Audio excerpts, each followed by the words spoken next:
ఈరోజు సావిత్రిబాయి పూలే జయంతి సందర్భంగా తెలంగాణ భవన్లో బీఆర్ఎస్ పార్టీ పక్షాన ఘనంగా జయంతి ఉత్సవాలను నిర్వహించడం జరిగింది.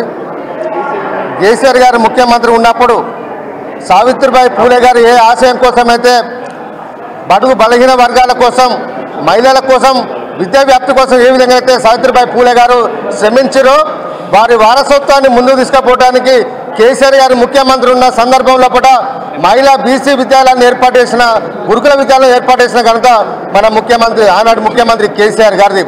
కేసీఆర్ గారు బీసీ మహిళలకు ప్రత్యేకంగా బీసీ విద్యార్థులకు గురుకుల పాఠశాల ఏర్పాటు చేసి విద్య నుంచి దేశంలోనే ఉత్తమమైన బీసీ మహిళా విద్యావంతులను తయారు చేసిన ఘనత మన ముఖ్యమంత్రి, ఆనాడు ముఖ్యమంత్రి కేసీఆర్ గారిది.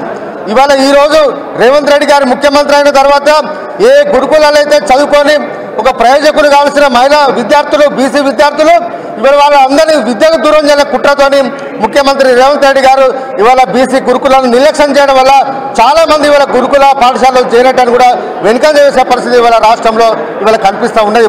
ఎందుకంటే బీసీ మహిళలు, బీసీ విద్యార్థులు విద్యకు దూరం కావాలి, పోతే కార్పొరేట్ పోవాలి, లేకపోతే పనికి పోవాలి ఉద్యోగం అనే విధంగా ఈరోజు కాంగ్రెస్ ప్రభుత్వం వ్యవహరిస్తూ ఉన్నది. ఆనాటి నెహ్రూ నుంచి మొదలుకుంటే ఈనాటి రేవంత్ రెడ్డి వారు కూడా ప్రతి కాంగ్రెస్ పార్టీ నాయకుడు కూడా ఇవాళ బీసీల పట్ల వ్యతిరేక స్వభావంతో ఇవాళ మెదులుతూ ఉన్నారు. అందుకనే మళ్ళీ కేసీఆర్ గారే రావాలి.